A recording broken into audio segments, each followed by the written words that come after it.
Howard Marks, a seasoned investor with a remarkable track record, shares his insights and experiences from the tumultuous year of 2008. In this conversation, we delve into his mindset during that challenging period when the financial world was on the brink of collapse.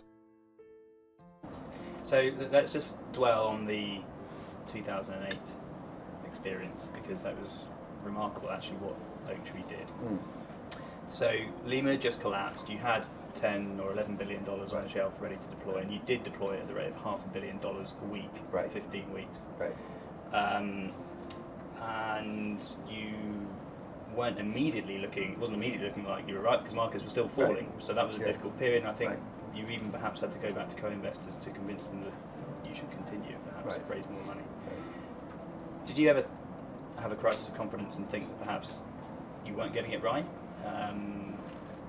What was the mindset at that time? Well, Max, I don't remember having a crisis of confidence. Of course, if you buy and then the price goes down and you buy more and the price goes down further, if you're not questioning and a little scared, then you're a moron. But I think that one of the important things that I have realized and incorporated into my thinking is that you're never going to get it exactly right. Sometimes, if we're lucky, we know what's going to happen. We never know when. And so if you accept that, then it kind of gets you off the hook. That means you buy today at 9, it goes to 8. You buy more. You buy at 8, it goes to 7. You buy more. You don't say, "Oh my God, I bought at 9 and it went to 8. I must be a moron and I must be wrong." You understand that the nature of this. And Warren Buffett says, "I like hamburgers, and when hamburgers go on sale, I eat more hamburgers." So, if you did an analysis at 9, and if the analysis was sound and it goes to 8, you should buy more. Howard Marks, during the 2008 experience, maintained a resilient mindset despite facing challenges. He acknowledged the uncertainty of market timing and the inevitability of occasional price declines. His approach was to continuously reassess and adjust his investments based on sound analysis rather than being deterred by short-term fluctuations. This pragmatic perspective is in line with Warren Buffett's analogy of buying more hamburgers when they go on sale. Now, of course, in our business, there's always the question of when does resolve turn into hubris, and there's no easy answer. But it always goes back to rechecking your analysis, and ultimately to your analysis being correct.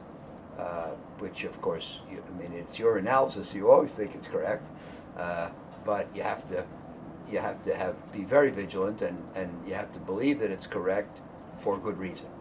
But I wrote a memo. You probably, since you know them all, I wrote one in,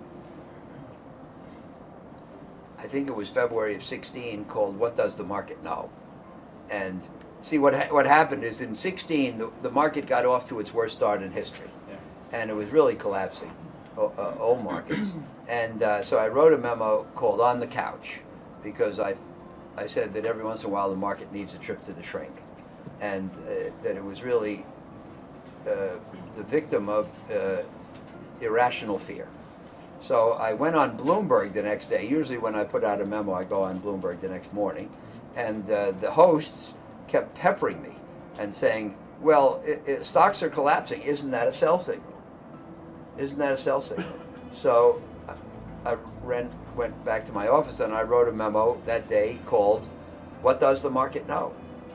And this is really a very important concept. The market is supposed to be efficient, know everything. We know it doesn't know everything. And I believe there are times when it doesn't know anything. So I said you can't let falling prices be a sell signal, because falling prices are the equivalent of investments being put on sale. How can they be a sell signal? If anything, they're a buy signal, etc. So I went through this whole business on that subject. And then I said, and you know what? However, when we, bought high yield bonds in 1990 when they were collapsing, and when we sold into the tech bubble in 99, and when we bought in the period you're describing, etc. I never want to give anybody the impression that we don't do it with trepidation. You can have, if you have great advantages, you can have a strong intellect, and you can act on the basis of your intellectual analysis, and you can control your emotion. But that doesn't make you right. And there's always the possibility that you're wrong, and we must bear that in mind. And so, and since we're only human, when we do these things, when we buy in October '08, it terrifies us.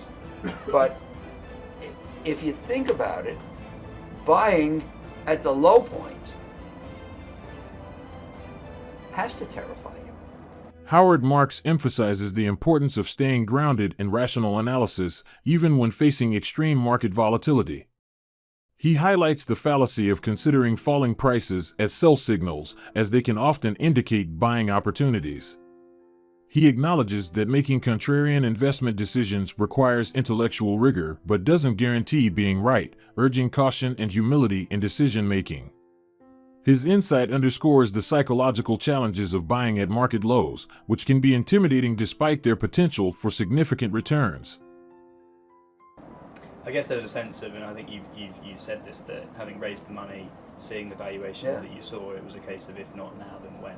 Yeah. And Yeah. that Well, galvanized you. well, look, a couple days after, Lehman went bankrupt on the 15th, and as I recall, I put out a memo on something like the 18th or 19th entitled "What Now?"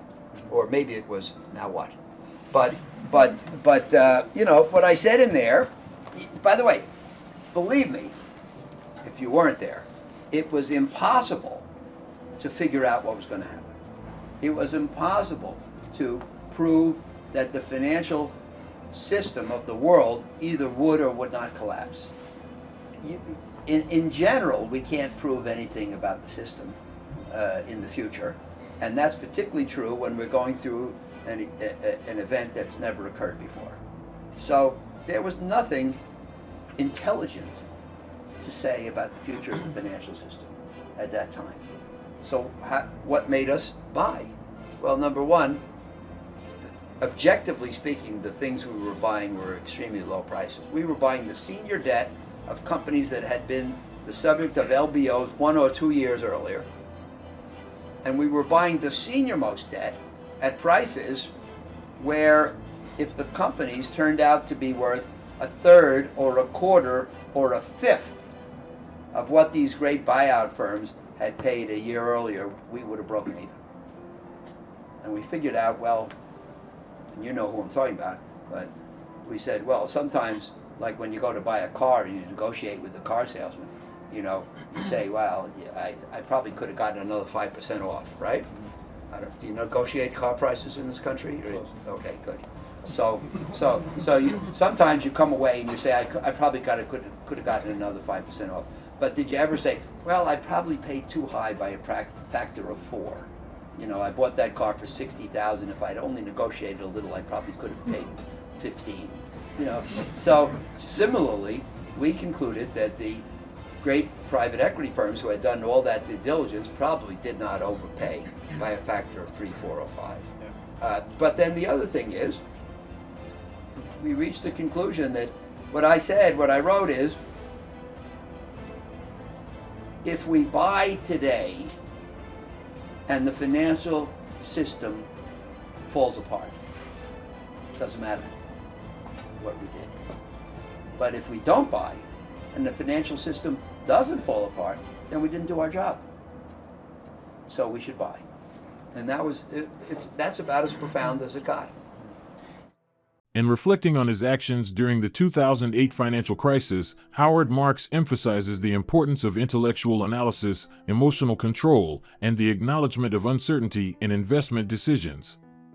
His perspective serves as a valuable reminder that sometimes, in the face of adversity, calculated risks can yield significant rewards in the long run.